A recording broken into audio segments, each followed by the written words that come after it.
আমি আপনাকে দুইটা প্রশ্ন করতে চাই, এগুলো পরস্পর সম্পর্কিত। আমার প্রথম প্রশ্নটা হচ্ছে, পুরুষরা যখন জুমার নামাজ আদায় করে, যদি ভুল না বলি, মানে আমি যতদূর জানি, আলহামদুলিল্লাহ, এখানে ফরজ 4 রাকাত হয়ে যাচ্ছে 2 রাকাত জুমার নামাজের সময়। আমার প্রথম প্রশ্ন, ব্যাপারটা এরকম কেন? দ্বিতীয় প্রশ্ন, ধরেন একটা বাসায় আমরা দুজন মহিলা, এখন জামাতে নামাজ আদায় করতে গেলে কমপক্ষে কতজন মানুষ লাগবে? আমরা দুজন কি জামাতে নামাজ পড়তে পারবো? আর জুমার দিনে হয়তো বিল্ডিংয়ে 6-7 জন মহিলা আছে যারা একসাথে নামাজ পড়ে, এখন আমাদের জন্য কি ফরজ 4 রাকাত, তাহলে 2 রাকাত হয়ে যাবে? এ ব্যাপারে আপনি কিছু বলবেন। বোন দুটো প্রশ্ন করলেন। প্রথম প্রশ্ন, জোহরে 4 রাকাত ফরজ নামাজ জুমা এসে 2 রাকাত হয়ে যায় কেন?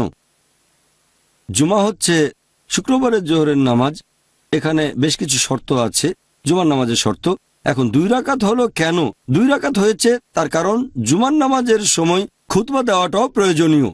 এই সময় একটা বক্তৃতা পেশ করা হয় নামাজ পড়ার আগে, এই কারণে সেখানে 2 রাকাত কম।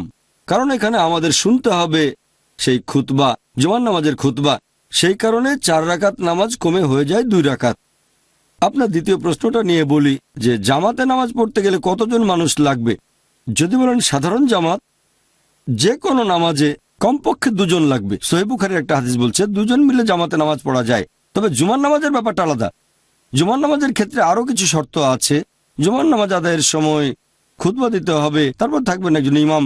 মানুষের সংখ্যা বদলাতে পারে, কেউ বলেন 40, কেউ 50, মতভেদ আছে। আমার জানা মতো এমন কোনো হাদিস নেই যেখানে একেবারে নির্দিষ্ট করে বলা হয়েছে যে কতজন থাকতে হবে। কেউ বলে 2 জন, কেউ বলে 4 জন, অনেকে বলে আরো বড় সংখ্যা। এভাবে ইমাম লাগবে, খুতবা লাগবে। আর একটা কথা, এই খুতবা দেবে একজন পুরুষ। মহিলারা একসাথে জামাতে নামাজ আদায় করতে পারবে, তবে জুমার নামাজ না, অন্য নামাজ। সেখানে উপস্থিত মহিলাদের একজন তাদের মধ্য থেকে ইমাম হতে পারে, নামাজ পড়াতে পারে জামাতে, তবে জুমার নামাজ বাদে। জুমার নামাজের কিছু শর্ত আছে। আর জুমার খুতবা ইমামকে হতে হবে একজন পুরুষ। এটার ভিত্তিতে আর আমার জানা মতে কোনো হাদিস বলছে না যে মহিলারা জামাতে জুমা পড়বে আর ইমাম হবে মহিলা।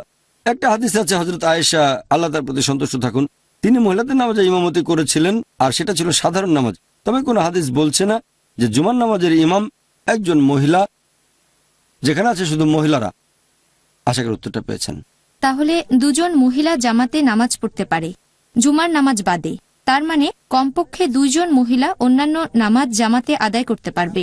হ্যাঁ বোন, হোক তারা পুরুষ বা মহিলা, জামাতে নামাজ পড়তে গেলে কমপক্ষে 2 জন লাগবে। তাদের মধ্যে একজন হবে ইমাম, তারা পুরুষ হতে পারে, মহিলাও হতে পারে, ছেলে বা মেয়ে। আচ্ছা, জাযাকাল্লাহ খায়র।